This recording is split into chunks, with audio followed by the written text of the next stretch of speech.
Hello, everyone, and welcome to another episode of Justin the Food Entrepreneur Show. I'm Justin Bizzarro. I'm your host. That's Bizzarro. For anyone who's out there, you can find us on Instagram at Justin the Food Entrepreneurs or on Spotify or wherever else you grow yourself through podcasts. Guys, thank you for all the listens. I appreciate it. I appreciate everyone giving the shares and sharing the stories. Obviously, word of mouth matters. We see it. And the entrepreneurs out there who are getting the message from the entrepreneurs, which I appreciate you guys coming on the show. Thank you guys as well. I love all of you guys. So with that being said, I have Dmitri Siafakas of Peter Pan Donuts out of New York. How are you doing today, Dmitri? Hey, how are you, Justin? Very good. So anyway, Dmitri, if anyone doesn't know, means James. Is a translation of James. Yes. And my and I love the Greek names, and obviously in my background and stuff like that. So let's talk about you. Let's talk about your story. Like, where'd you grow up? How, what was your upbringing, and where did the entrepreneurial sort of ideas start and come from?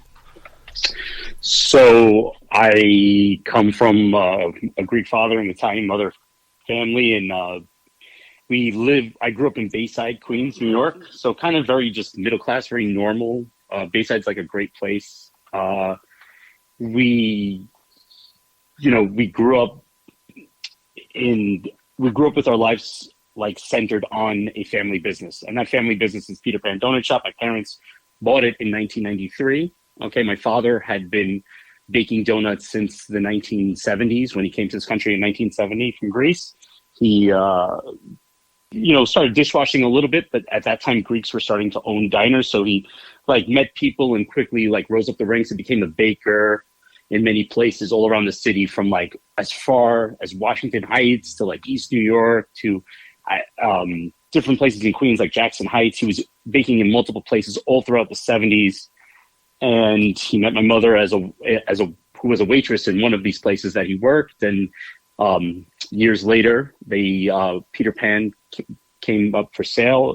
We had roots there. My grandparents are from the area. My mother grew up for 10 years in Greenpoint, Brooklyn. So my grandfather, my mother's father, told my father, listen, you have a lot of experience baking. You are able to run a business. They had a little diner called Daniela's in Williamsburg. It's now a C-town. It's on Metropolitan Avenue in Williamsburg, Brooklyn.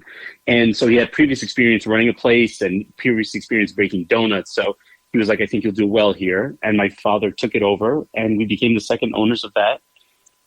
My whole time throughout my childhood growing up, everything was about the business. My father brought me there several times. We would wake up at 3:00 in the morning. He would take me there whenever he wanted to show me around and stuff like that. I used to be dead tired all day. It was one of the best things and one of the worst things, because you're 5, 7 years old and you just want to stay home and sleep in on a weekend, and your father's waking you up in the middle of the night. But it was cool to be around the people. I was exposed to regular customers, some of which we still have to this day. It's just everything you do is about the business. My father's whole life was about the business. My mother eventually, as we got older, started helping him again in the business. So as my father retired in his late 50s, my mother took over, and my father more had a role as just working with the recipes. And my mother really started to run the business every day. And she still continues to do it in her mid 60s now. She's still there every morning with me and my brother. And my brother, from a very young age, I think in 20, he was in college at the time. He had the opportunity a baker we had there for a very long time is leaving. He had the opportunity to learn. He took the opportunity, and he's worked there ever since about the year 2013 or 14, I believe. And for me, I have a more twisted path than that. I grew up and I wanted nothing to do with the business. I loved the business. I loved that my family had the business. But I didn't want to be a business person.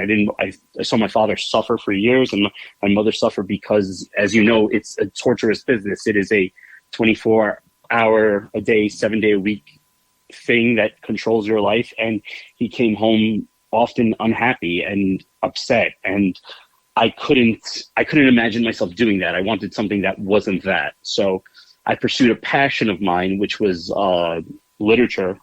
And I went to college for that, and I got a degree in that. And I was in my master's degree, and I was 27 years old, and I was extremely unhappy. I had been growing unhappy for many years. I didn't like school anymore. I didn't like to do the work. My parents, when I turned 18, was like, you have to be in this business every day, and you have to like make sure it's closed and everything. My mother was there in the morning. I was there in the afternoon to make sure the business was closed and make sure nothing went awry. But my heart wasn't in it at all. I did it like functionally and not well. And I was honestly probably a detriment to it at times, because when your heart's not in it and you're doing that job, as you well know, it's the worst thing you could do to the business. And then, but I was extremely unhappy to the point of depression. My life was going nowhere, and I hated school. I hated work. And then one day I realized that, why am I doing this? I quit school, much to the dismay of my whole family. We fought about it constantly. And I said to them, I think I want to try the donut shop. I think it's something I want to do. And they said, that's ridiculous. You show no aptitude for it. And then quickly I proved them wrong, because the truth of the matter was, the reason I quickly became like quite, how do you say it?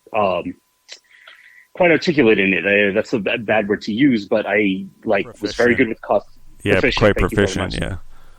I was very good with customers. It took me a couple of years to really get to a certain level. My brother had a much head start, was very good in the business. He was more of the baking side, and my brother went to baking school, is a very good baker, has a very good eye for detail like my father. My father and him make great bakers, because great bakers are detail oriented and great business owners are detail oriented. So they did well. And my mother was great with customer service and dealing with people. So she had managed to take the business to another level because she was just great with people.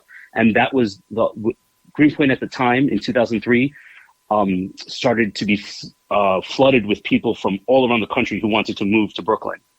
And so she was really able to connect with an older generation and a newer generation. And the business had really taken off on her tutelage. My dad had built like a very strong foundation, and she had carried it over into the mid 2010s. At that point, she was working for about 10, 15 years already. And in the late 2010s, I had my awakening, and I said, I have to make this my singular focus. Before we started recording, you talked about your singular focus.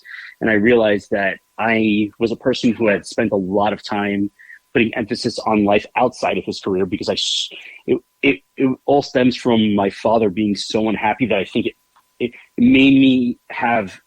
gave me a terrible imprint as a child. And I really spent many years trying to run away from it. And I really chased a passion of mine, which is literature, rather than pursue something that I have a natural aptitude for, which is the restaurant business. And it's been 6 years, I think, 5 or 6 years.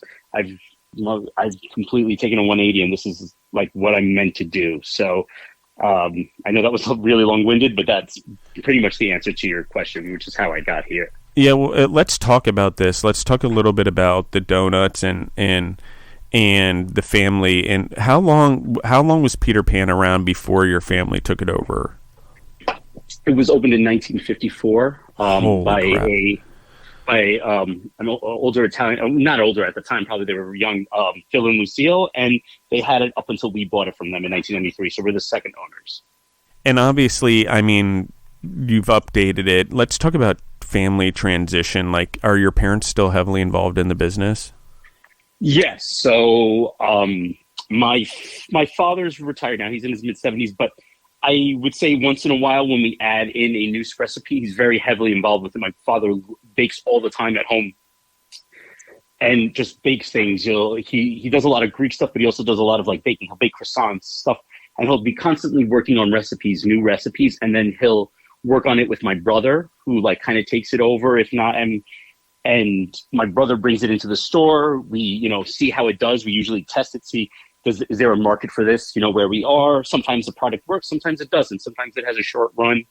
And that's how my father fits into the business. My mother's there every day. And I will be very honest with you. My father is very much me and my brother get in there, take over.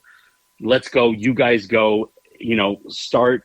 he doesn't want us to revamp the whole thing, which is kind of like what me and my brother often try to do, because it's just natural for, the younger generation to try to do that. Yeah. But he wants us very heavily involved. I think my mother likes her place there, and my mother's very good at what she does. So it's not like I don't think she's lost a step. So for us to come in there and suddenly be like, we're running things here, my mother often, tries to like push us back.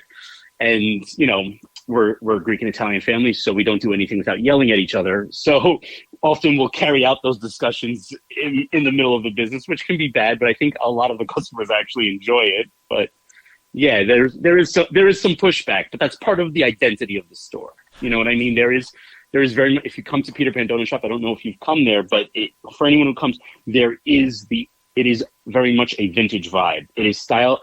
It's not styled. It still the way the counters were in the 70s is how they were now. That's the business that was there since the 50s, 60s, and 70s is how my parents kept it. They didn't change much about the design, just updated like the storefront a little. And my parents, grew up, like matured, in their career as working in the restaurant industry in the 70s. So I think they really feel comfortable in that environment, and they wanted to keep it. And I think that was a very successful aspect of the business. So there is a mixture of the old, and then there's the new crowd that comes in that, me and my brother kind of appeal to. I love this. And I mean, ultimately, right, it's kind of hard because vintage is almost like it comes back every so often anyway. Yeah. And so it's like there's that. Now, I have so many questions that I can't even imagine, because the business has been around for so long. Number one, it's been your family for so long. Like, is it a glazed donut always on the menu? And have you updated your equipment? Have you updated the things that you offer? You talked about owning it for so long. I've got to imagine 40 years, I think that is, right? No, yes. 30 years. Well, for us, 30 years this year. 30 years this year. It will be 30 years for us. And, but go on. Continue again. Yeah, I'm just curious, like, what stayed? How did you transition? How do you guys, now that that you and your brother have taken over, how have you guys made your staple? So let's talk about, like, those type of things. Like, how do you keep a business like this going for so long? Sure. I will say this. My brother and I have not taken over. It is very much my mother's business still, and we're okay with that. We just are heavily involved, but I would still say this is my parents' business. I don't try to take credit before I'm doing it. You know what I mean? But as for the business itself, it being the old and the new, is that what you're asking? Can you maybe repeat the question a little? Yeah. How? Talk about updating menus. How do you continue to attract new customers? How do you keep it new when there's so much competition and so many other things constantly thrown at you, particularly in the breakfast game? So this is a tension that I'm literally now in the process of using it to work for us. And let me try to explain that.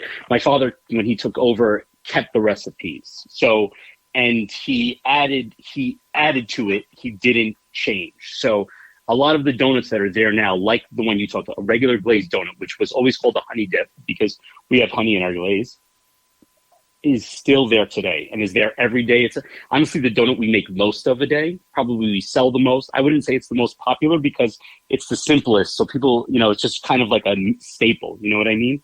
So that's one example of that. The equipment and stuff, a lot of it is, we have an old mixer from, I think, built in the late 70s or 80s that my father, that will never go. As long as you take care of it, will never die. That mixer will last forever.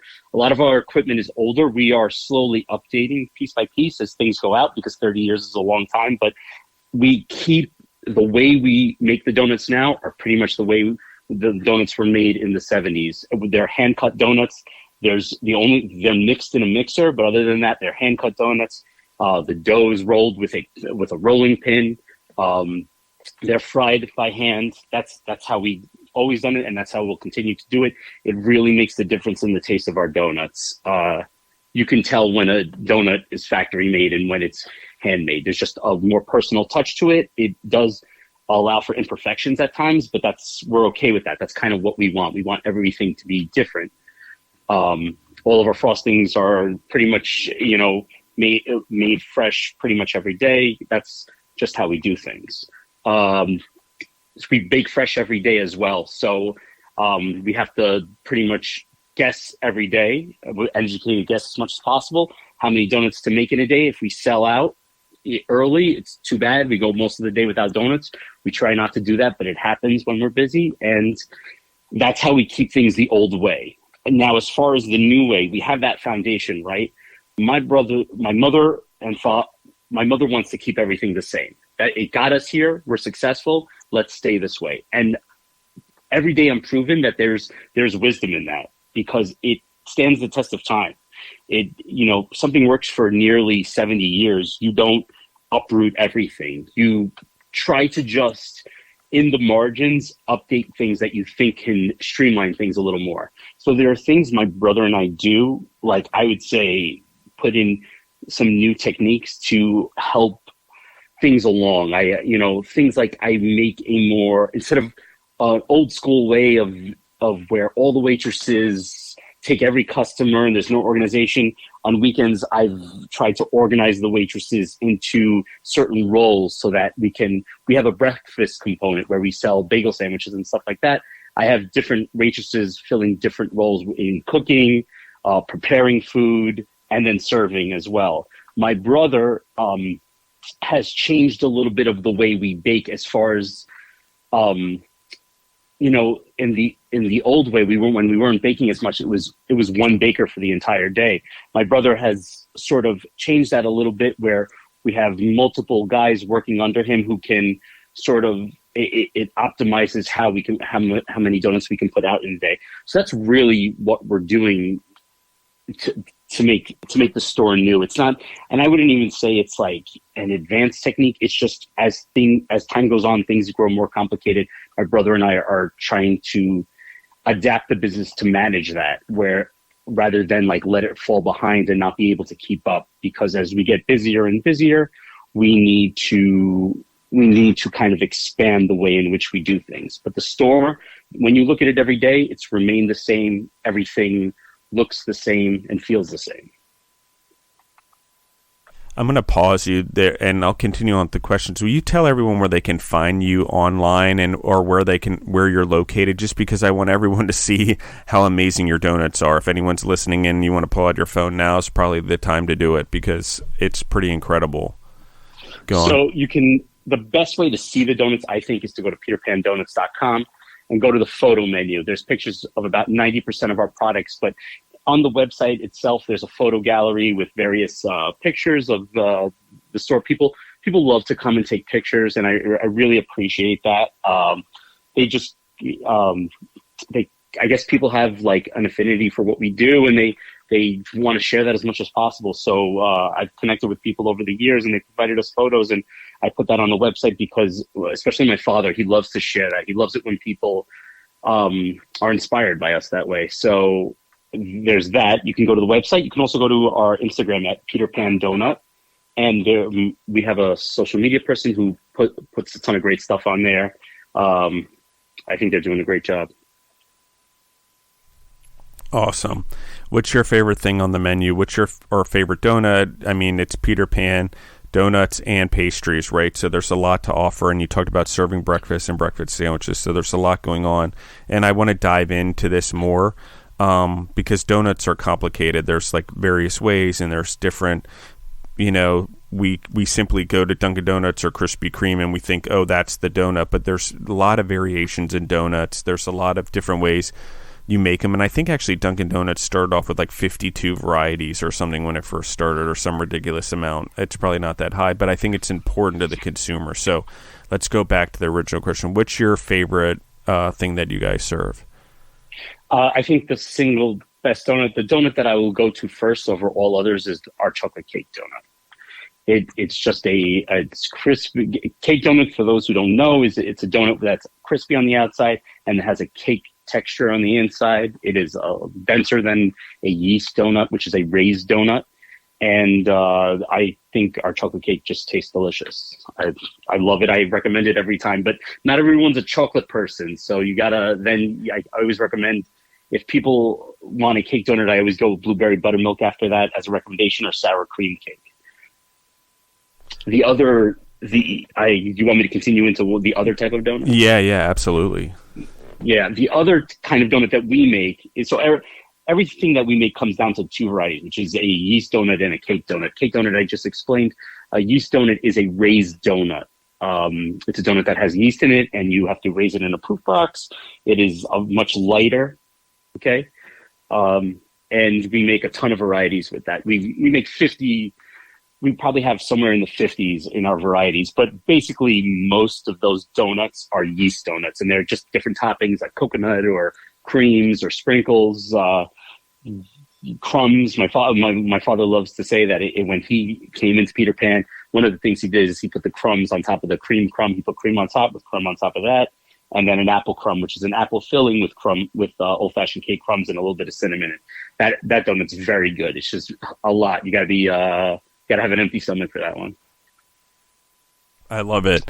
I love donuts. I'm a big fan of donuts. Like, I like donuts for breakfast and dessert, so it's not like I could eat donuts all day long. It's one of the things, like, people have a sweet tooth, and I like pie a lot too, but donuts, like, number one for me. I was just in Pasadena, and I'm like, a Randy's Donut was like the first place I like made sure I had to hit up, because I'm like, I want to make sure I get my donut from anywhere new. So I'm going to be coming by and getting a donut next time I'm in New York for sure. Oh, please, for sure. Yeah, I love that.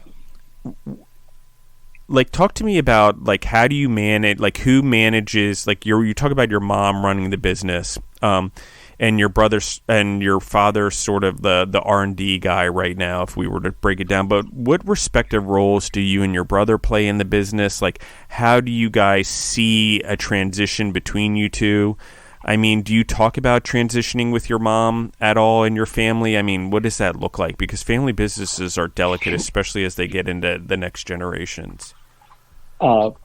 Let's say, I'll tell you the truth. My mother, if you go to my mother and say, let's talk about transitioning, she said, okay, when we transition in 15 years, 20 years from now, I'll talk to you about that. So my mother is ready to work into her 80s. So, but in reality, we know it's all coming soon. I don't think it's something,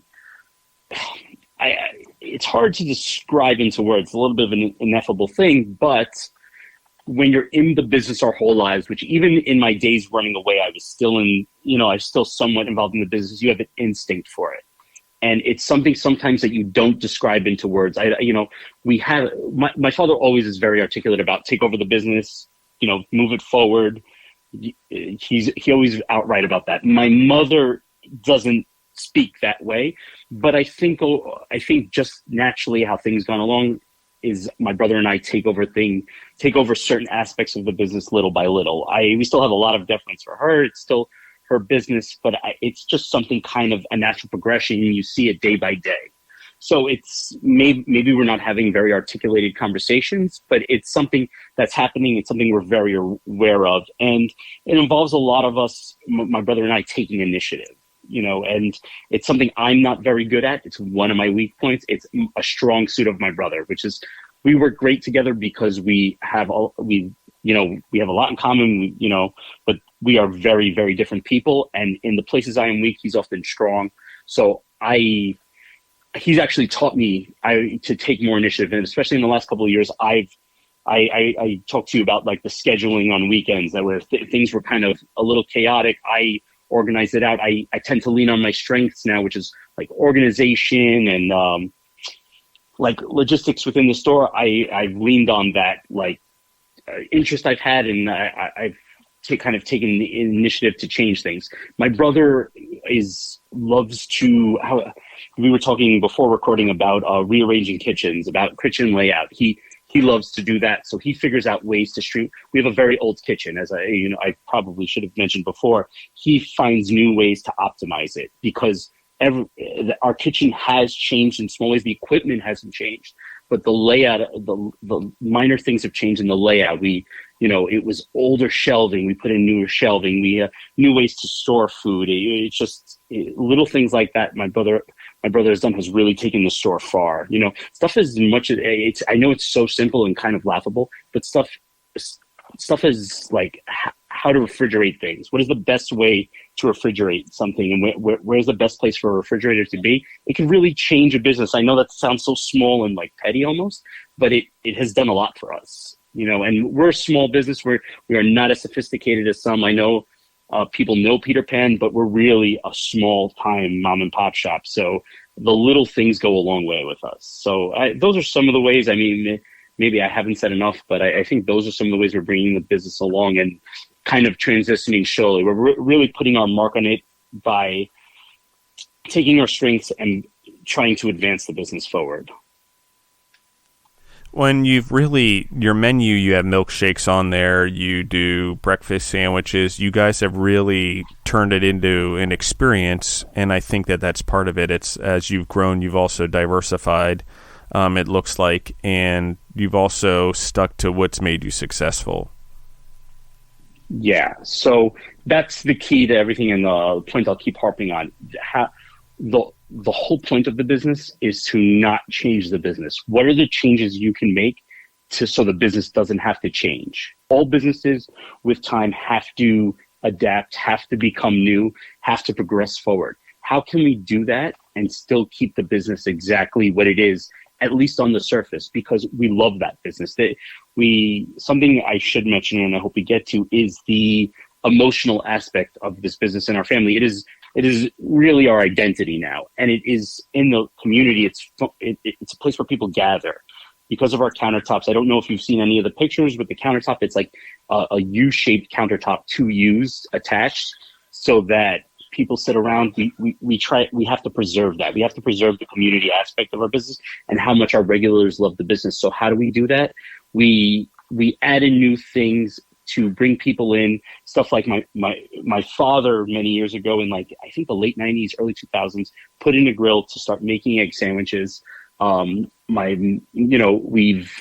kind of, how can we say this, added more different kinds of sandwiches all along the way. So it's bagels, but you can have sort of a lunch. We don't have like deli meats and stuff like that, but people come to get food all hours of the day. People often come to us to have their dinner, an egg sandwich and a donut, and people have that for dinner. And so we try to make it like an all day experience. My brother's constantly adding different pastries. Food is often a trending thing, so we try to keep like our ear out for what people are into these days. And my brother will add like a different sort of pastry. We've added Danish, we've added apple turnovers, we've added off the top of my head, cookies. So we didn't have cookies for many years. Now we have a very good chocolate chip cookie, peanut butter cookie, oatmeal that people really love and come back for. And it's like a regular item that people ask for every day. And it's funny because, we'll have a bunch of donuts on the shelves, but if we sell out of cookies, there will be people upset that we don't have our cookies, which is, it's good because it shows that you can bring like items on the margin, items that we're not known for, because we are primarily a donut shop, and people will come in for those as well. As long as you make a quality product, and even if it isn't your main identity, it can still be a part of your identity.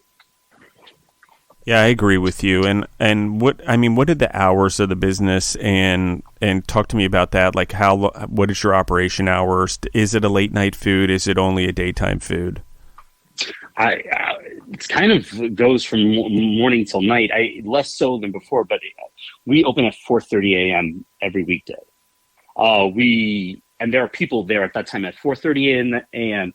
There are people, a few people lined like outside waiting to come in. I wouldn't say a line, but I've been there many times from 4:30 a.m. to 5 a.m. Those are the early working people, the people who get up. The people who get up early to work every day. Those people come in and want like their bagel or want their roll with cream cheese, want a coffee. Some even do get donuts at that time. 5 a.m. The 5 a.m. to 6 a.m. hour is often very busy. So much so that we were like understaffed at one point. We've had to staff it more now because we do have that like commuter traffic that goes by our Manhattan Avenue there, and like foot traffic. We are open till 5 a.m. to 6 p.m. every day. So most weekdays we stay open till 6 p.m., Thursday and Friday till 7 p.m. And we have people coming in at those times. We used to go as late as 8, but when after the pandemic, we decided to close up a little early. There was less foot traffic on the streets during the late hours, but people still come at those times for like food or for just a simple donut, or sit down and have a sandwich because we have counter service. Yeah, I'm going to need to get donuts here pretty soon. Yeah, by any time. What's your favorite part about this? Like, you come in the afternoons, you talked about it, and close and do this. What's your favorite part about the business other than the food itself? Because we've talked about that and what your favorite food and what your favorite donut is, etc. But what's your favorite thing about the business? Like, what is it that changed for you that you now enjoy so much about it that that you couldn't find before, for lack of a better term, because something was blinding it, for lack of another better term?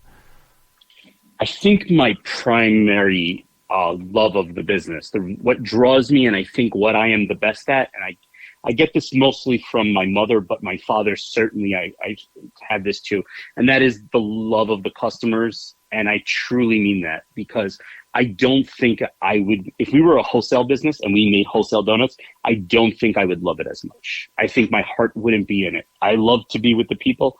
I think my parents raised us that way. I think my parents are that way. My father, who is a very much a, let's say, high stress Greek man who is prone to yelling often, is very good with people. And as many people are a little afraid of him because sometimes he could be a little intense, he is a very good people person. And in the 90s and 2000s, when he ran the business, he used to sit there and people all crowded around him, and they used to talk all morning. And even when the store was busy, and he used to talk to the people, they would even talk crazy stuff like religion and politics sometimes, which is not very good for a business, but different time, I guess.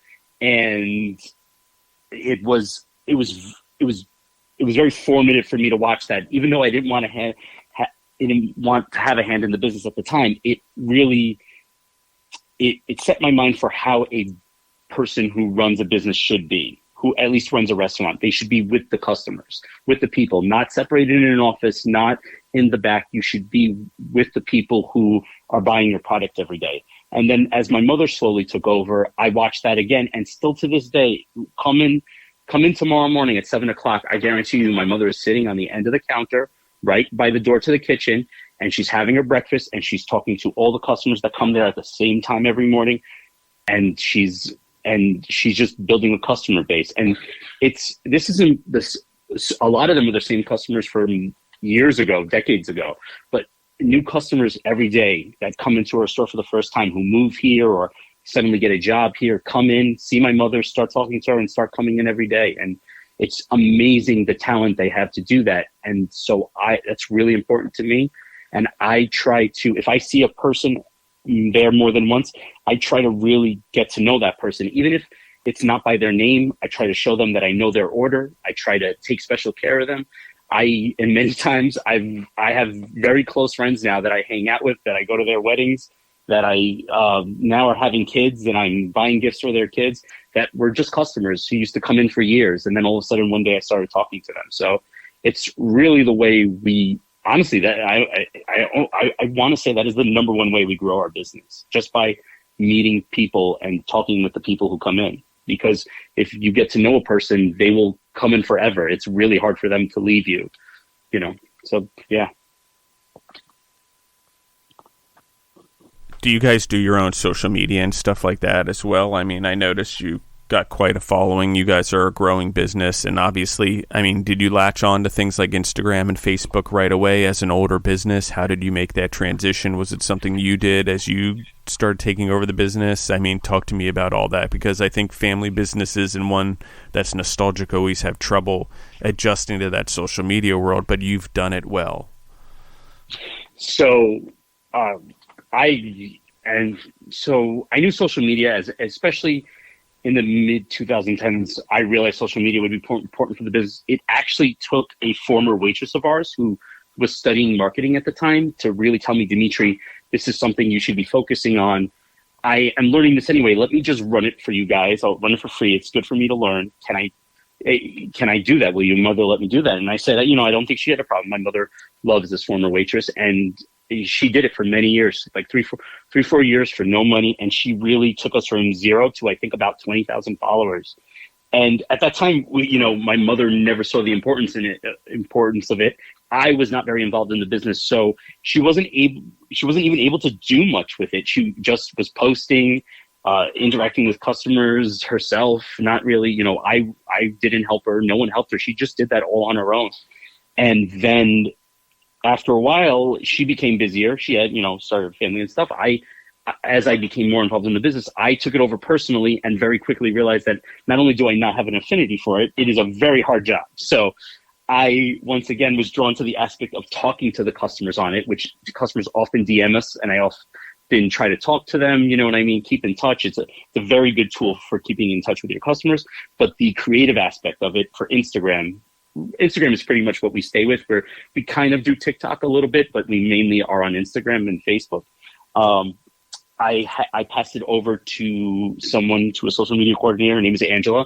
She does a very good job with it. She has a very good, she has a very good voice. You could hear her social media voice in the captions, and she does really fun things with it. And I've really empowered her to do funky stuff with it, to even get weirder at times, not in a bad way, but in a way that, gives us a personality. I didn't want our social media to be personalityless. I wanted it to reflect us, to have an identity like we did. And I think she has a lot of fun with it, and we connect with other people. There's different influencers who do it. I am often suspicious of that world. I have to admit, I don't love social media in general. And I don't love the influencer world, but I have to be honest and say that there's a ton of, as many people as there are who turn me off, there's a ton of people in that world who are very nice, and I've worked with them, and I have relationships with them as far as working with the business. We do stuff with people, with food influencers all the time. So it's become a great tool. I'm very happy that you say we're doing well with it, because I'm never quite sure, but I think Angela does a good job. Yeah, I think so. I mean, it's hard right now, and with the everything's about social media to get eyeballs on your product, and then attracting business that way. And it's a free resource, right? But you have to pay for it to be really well. So it's not quite free, but even though you're paying someone, it's a free resource. So I think, and to your point, I will say this, I agree with all this social media thing. I think it's a tool, depending on who runs the tool, obviously. But you have a choice. You can buy, just like anything else, I can buy a Ford or a Toyota or whatever. I have a choice in what tool I use: Facebook, TikTok, Instagram, whatever else, Snapchat. I think Instagram's one of the best for food businesses, honestly, and being in a business.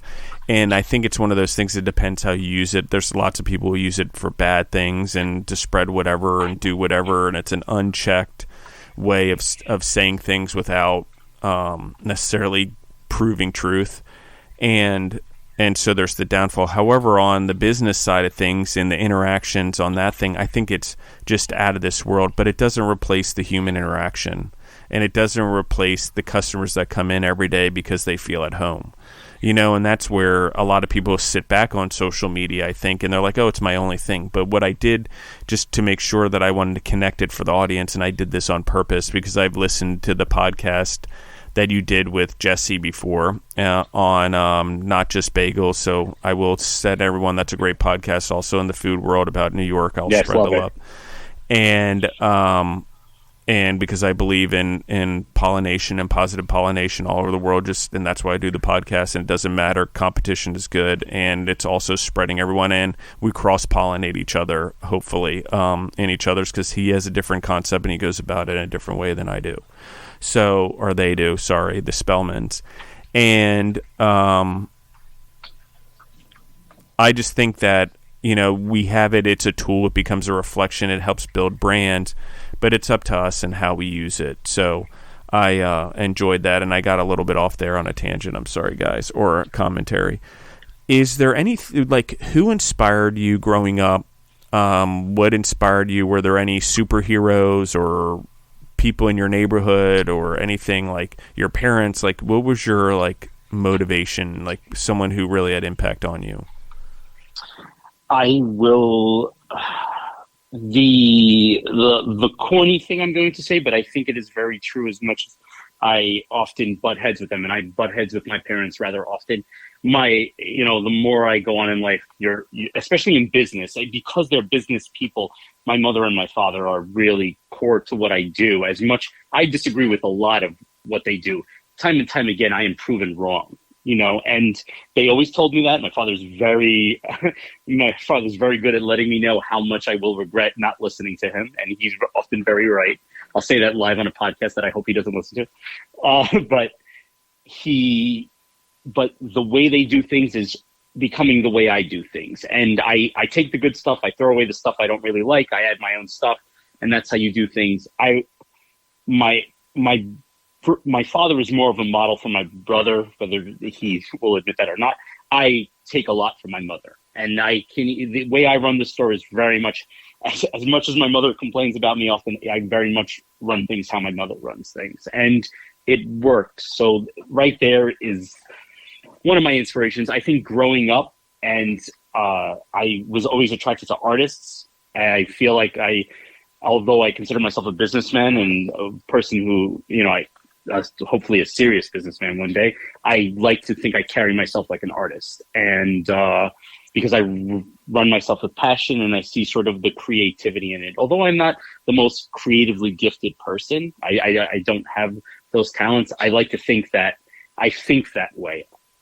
And so a lot of writers, I am inspired by them and how they do things, and often the discipline. So right now my life has become a life of discipline, because in the food business you have to be, and the discipline in which a successful writer carries out things, like writers that inspired me are like Ernest Hemingway, William Faulkner, Gabriel Garcia Marquez. These guys who are so talented and people know. I am inspired by them, and I kind of work with that same single-minded focus. I love it. I really like that a lot, and I think that it's huge. I mean, how much impact do you feel that it's had on your life by being in a business in New York City versus somewhere else in the world? I mean, do you think that it had? I mean, what is the differences, do you think? I mean, I just want to know, because I think it does have a huge impact on you guys. Okay, this is the portion of the podcast where I get to go on a love letter about New York City, the best place in the world. I know that you're not from New York City, but I am not a completely well-traveled person. But in my late 20s and early 30s, I finally started to travel a little more, and I've been to California, San Francisco, and LA. I've been to different parts of the U.S. I've been to Greece several times. I love all of those places. I haven't been to a place that I didn't like. New York City is the single greatest place in the world, because it often feels like it has all of those places within its boundaries. And we have a very New York identity. Once again, when you come there, you will see the people talk New York, the people move like New York. We run at a New York pace, which is fast and loud. We are not a quiet store, which is often one of the things my mother yells about. We are a loud business. We are talking, we're yelling, we're laughing. We move at New York's pace. Even, in the morning at a slower time at 5 a.m., 4:30 a.m. in the morning, it's a little slower, but you have working people who work at city jobs and who work early morning jobs, and they're there, and they're New Yorkers. And it is part of our central identity. Even the way people come from disparate parts all over the city and come to the store, you'll see people talking and connecting that really have nothing in common or nothing to do with each other, other than the fact that they are in New York in this donut shop at that time. And that's how New York is. Whether people want to admit it or not, it is a place of true community. It is a place that brings strangers together all day, every day, and they work together on the trains, in their jobs, all over. And that is like at the core of us, and at the core of Peter Pan Donut Shop. Always has been. I love that it's called Peter Pan, by the way. We didn't really get into that, but I really do enjoy it, just because I don't know why. It's just a total of the 1950s. It's totally. I think I have a theory on that. Go ahead. I think it's a pretty educated guess, which is that the film Peter Pan came out in 1953. The store opened in 1954. So I'm pretty sure that they just saw the movie and they wanted to, they knew they were going to have a family business and they wanted to name it something a little whimsical. So that's probably what it was. Yeah, I agree. And it was a great movie for the time. And at that time, Disney like released like one movie every 4 years. So it was Yeah. going to be a popular movie for a while. Just so everyone knows, like the movie industry in the 50s didn't release movies, and a movie production house like Disney still had to draw all of it by hand and then make the movie and then voice it over and then blah, blah, blah, blah, blah. So, I like it. I think it's really cool, and I think I like what you guys are doing with it, and I hope it grows in the way all the ways that you guys want it to, or whatever comes organically, because I have a feeling that it will. I have a feeling that, just because the compounding effect of families and entrepreneurism on another generation and growing up as kids in that business, I think have been huge for you and your brother, and I can't imagine a better education or exposure to a world and experience than what you guys are doing. So I think that's pretty cool. I'm going to ask a question. I'm going to ask two questions, actually. What's your favorite qualities, whether they're leadership or business or whatever, about your mother, and what's your favorite leadership qualities about your brother? And then we can talk about your father as well. My mother would be simple, which is connection. She almost naturally, without any effort at all, my mother can connect with every single person. She doesn't have to do anything. Everyone loves my mother. It is so useful in the business. Almost gives it like a cynical nature to that, but that is not. She can't help it. Even if she tried not to talk, even if she tried to not to connect with someone, she would still connect with them. She is so much better of a leader than I could ever be, because people just want to stand by her. Well, customers love my mother, waitresses, they love my mother in a way that I could only hope to ever be half of that, because it's just a natural ability she has. It's something you can't teach. It's something she just does. It's her way. And she can be a really gruff person sometimes. She's very firm. She'll tell you the way it is. She's a New Yorker that way, but that doesn't matter. People appreciate it more from her. So she just has that innate ability as a leader. And my brother, I think people have a sense. People have a sense with my brother that this is really weird to say. It's almost sounds like an insult to competence, but I don't mean that it almost sounds like I'm underwhelming him. He knows what he's doing. He's a very capable person. There's never going to be a problem too big for my brother. He's going to figure it out. And often I'm the panicker. I'm the nervous. I'm the manic energy of, I don't know how we're going to do this. I don't know. This seems impossible. And he's just like, calm down. We'll get it done. And he's not by nature a very calm person. He is emotional, just like the rest of our family. But when the big things happen is when he can kind of take over and get it done. And he's gotten it done on many occasions to do what he does, which is you start at 11 o'clock at night. He's sometimes going, he's literally like the first person in, last person to leave. He has been there before at 11 o'clock at night and left at 8 o'clock at night. So for the next day. So he's really someone who makes the ship sturdy. He has his own weaknesses, but that has really been a strength to the store and gotten us through a lot. Through a time where I wasn't really involved in the business, it was him being a rock that really got us through it with my mother. So yeah, as for my father, this is tough. My father as a leader, I mean, my father has my father grew up in 50s and 60s rural Greece. He grew up in the mountains of Greece, and he doesn't have a formal education. He finished a mechanical school in Athens, Greece, and he graduated in 1968, I believe. So when he came to this country, he really didn't have any type of formal education, and he is just so intelligent and so instinctively smart and makes the right decisions. My mother, but it's very hard for him to explain it because of the language barrier and because of, I guess, an education that's lacking.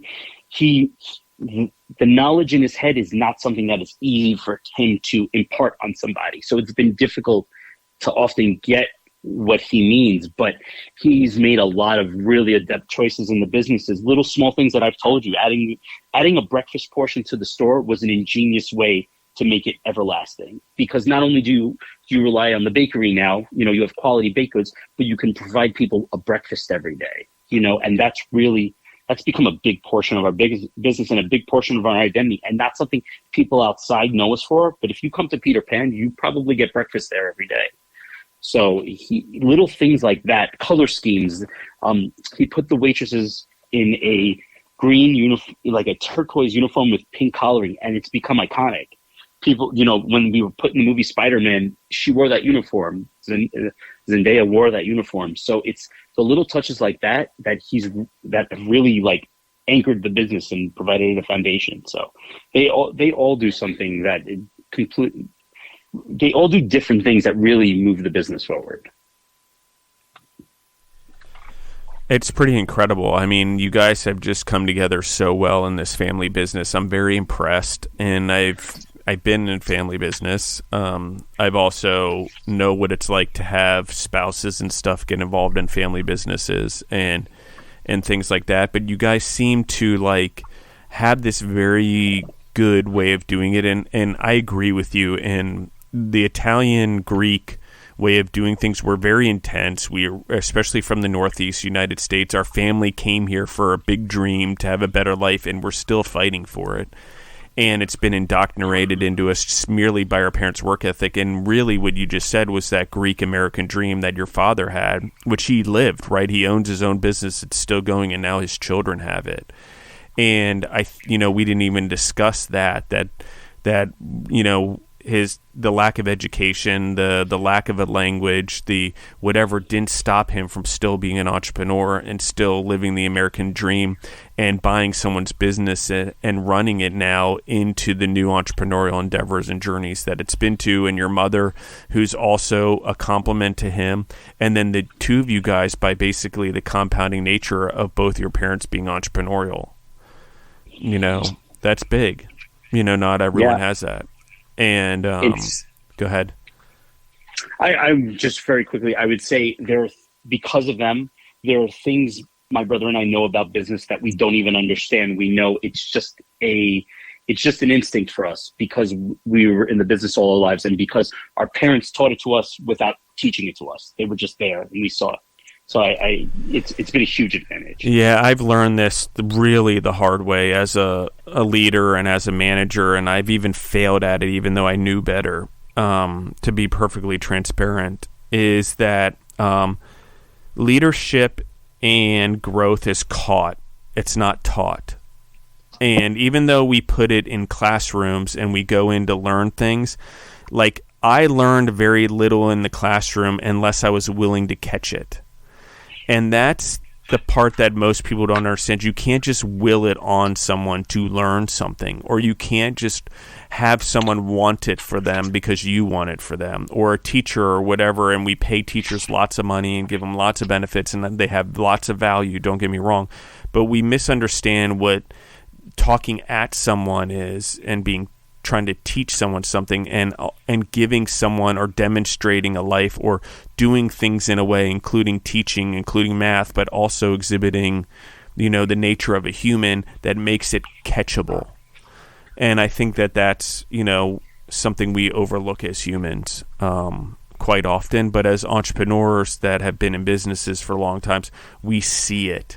We see that customers are caught. They're not some trick. They're not some sale. They're not a dollar sign over their head. They are actual relationships. They're caught. They're people that become to matter in your life. Why? Because they're supporting your family. Why? Because in a way you're supporting their family or their life because they're common customers, especially the loyal ones, the ones who come in there every day. And we use the word loyal as in they're loyal like they're subpar of us. That's why I don't like the word. Like, it's a horrible word that we use, loyal customers. It means they're like serving. They're really our partners, and they're really part of our businesses, and they're not dollar signs. They're not, yes, we serve them, but it's more of a servant leadership than loyal to us. And I think their loyalty is about feeling at home and feeling in a community and finding something they like. And if you look at any successful business that's really growing or that has grown over a long period of time, they've had really good core values. And if they didn't at first, they figured out a way to get them. And that's part of getting caught, is people like the core values, the family business, the what is it that I'm getting into? What does this mean? Oh, it's been around since 1954. And these things are all things that matter, but it's also how the individuals in the business demonstrate it, which is what we're talking about. And I noticed on your Instagram, you guys talk about where your friendly neighborhood Spider-Man gets his donuts. It's true. And I bet he may even go there and would go there because of the relationship you guys and how much impact you're having on the community. Imagine how much hope and how much safety every individual that waits at that door every morning has by getting that in their routine every day. You've become part of the routine that makes them successful in their life every day. And we have that power in food. We really, truly have that, each and every one of us, at all the customers we have impact on. We are a part of their lives, not just dollars they spend. So, Dmitri, exactly. I agree with that. Yeah. No, I can't express enough how important the customer is, how important how important the people are who come every day. And if you like people, then you have a big leg up in the food business, because you're doing something for the public, for the people, you're providing them a service. And if you get enjoyment from connecting in that way, I think this is really a business meant for you, and it really pays dividends to me every day. It fulfills something inside me and my family that really moves us. It's why keeping the business the way it is very important to us. So yeah. Do you and your brother foresee keeping it whimsical and stuff and keeping core to the brand? Do you guys ever talk about, I mean, I know what it's like to have a sibling in the business and talk about the business and what you guys might do, even though your parents are always end up being right in the long run, weirdly, depending on the business and depending on the situation. But what is it that you guys see? I mean, what is it that you enjoy about that? Because I think it's a huge part of your business. Keeping the store the way it is? Yeah, I mean, do you and your brother talk about that? Do you ever talk about expanding beyond one store? I mean, what do you talk about, that type of stuff? So we discussed this as of recently, and my brother looked in my eyes and said, this business is always going to stay the same way, and it's very important that it stays, and it stays this way. And I think that is not a fallacy. I think, like I told you, putting maybe like altering the way in which we do things, like in the margins, as I said, to kind of keep the business moving forward, will help it, but it will always stay the way it looks now, the way we go about making the donuts now, the way we go about serving the customers. It can't change because it has a core identity that I think if you changed it one bit, I don't think it would be the same business, and I think it would affect us negatively.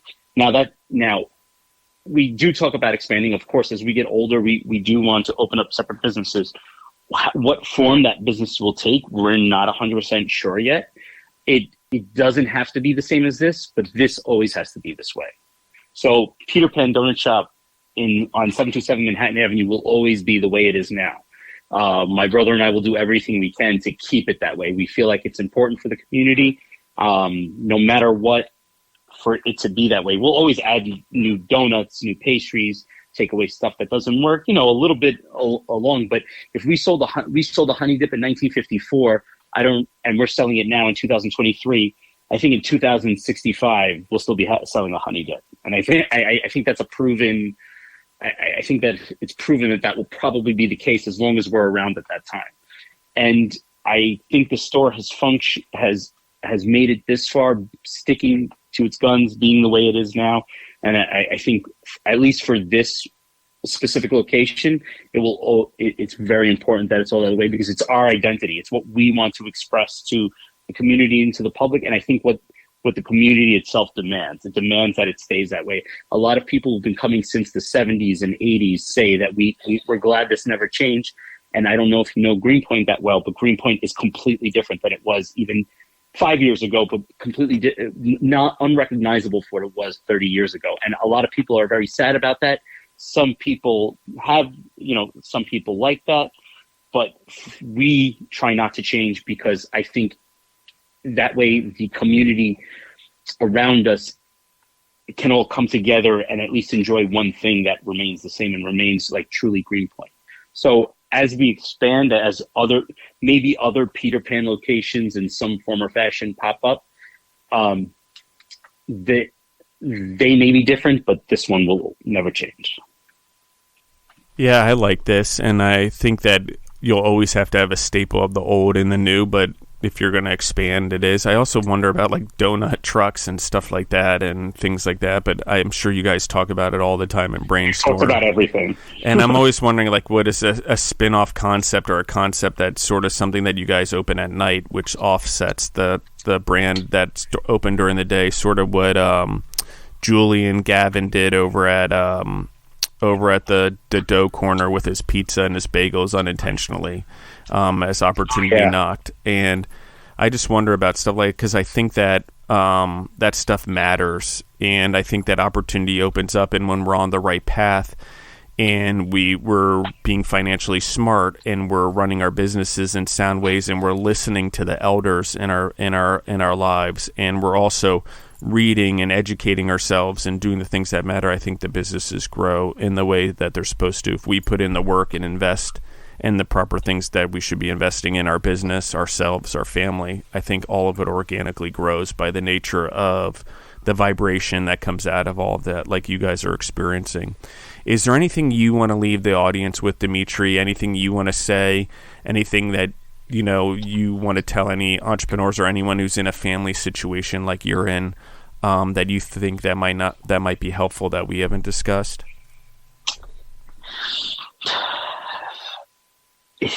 What can I say? This is, I will say,